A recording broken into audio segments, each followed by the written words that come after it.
নমস্কার বন্ধুরা, আমি আজকে তোমাদের সাথে নিয়ে এসেছি কুলের আচারের একটি রেসিপি। তো আমি এখানে দেখো কিভাবে রেসিপিটা তৈরি করি, তোমরা দেখতে থাকো। তো তার জন্য আমি নিয়ে নিয়েছি শুকনো লঙ্কা, মৌরি, পাঁচফোড়ন, ধনের যে বীজ হয় সেটা, এবং এখানে নিয়ে নিয়েছি আমি জোয়ান। আর এদিকে কুলগুলোও রেডি করে রেখেছি। তারপর আমি সমস্ত মশলাগুলো কড়াইয়ে ভেজে নিচ্ছি। এটাকে ভেজে নেওয়ার পর আমি ঠান্ডা করব, ঠান্ডা করে এটাকে গুঁড়ো করে নেব। তো এদিকে আমি কিন্তু আচারের জন্য গুড়টাও একদম কেটে রেডি করে রেখেছি। তো তারপর দেখো আমি মশলাগুলোকেও গুঁড়ো করে নিয়েছি। তারপরে আমি কি করেছি, কড়াইয়ের মধ্যে গুড়টা দিয়ে দিয়েছি এবং বেশ ভালোভাবে নাড়াচাড়া করে নিচ্ছি। গুড়টা কিন্তু তাড়াতাড়ি গলে আসবে। বেশ এভাবে ভালো মতো নাড়াচাড়া করে নিচ্ছি। দেখো আস্তে আস্তে গুড়টা কিন্তু গলে যাচ্ছে এবং পুরোটাই গলে আসবে। দেখো কি সুন্দরভাবে গুড়টা গলে এসেছে।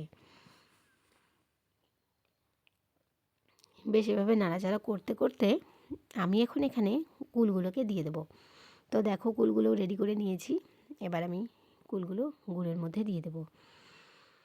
তো তোমরা কে কীভাবে বানাও, সবাই বানিয়ে থাকো এই কুলের আচারের রেসিপি সবাই তৈরি করে, কিন্তু আমি যেভাবে বানাই সেই ভিডিওটা তোমাদের সাথে শেয়ার করছি।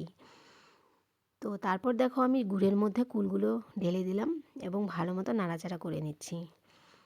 এটা একদম ভালো মতো নাড়াচাড়া করে নিচ্ছি কিন্তু। তো তারপর ওপর থেকে আমি কি করলাম, গুঁড়ো করা যে মশলাগুলো রেখেছিলাম সেটা আমি উপর থেকে ছড়িয়ে দিলাম। তো এটা কিন্তু ছড়িয়ে দিয়ে আর বেশ কিছুক্ষণ নাড়াচাড়া করে নিলেই কিন্তু আমার একদম আচারের এই রেসিপিটা তৈরি হয়ে যাবে। তো দেখো এখন মশলাটা দিয়ে আমি ভালো মতো নাড়াচাড়া করে নিচ্ছি। তো আমার কিন্তু এই রেসিপিটা একদমই শেষের দিকে। ভালো মতো আরেকটু নাড়াচাড়া করে আমি এটাকে নামিয়ে নেব। তো তারপর আমি শেষের দিকে একটু বিট নুন দিয়ে দিলাম। তোমরা চাইলে এমনি নর্মাল নুনও দিতে পারো। তো আমার যেহেতু ঘরে একটু বিট নুন ছিল, আমি তাই বিট নুনটাই দিয়ে দিলাম। তো দেখো ফাইনালি আমার আচার একদম রেডি।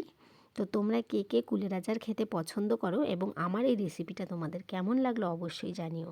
তোমাদের সাথে দেখা হচ্ছে নেক্সট ভিডিও।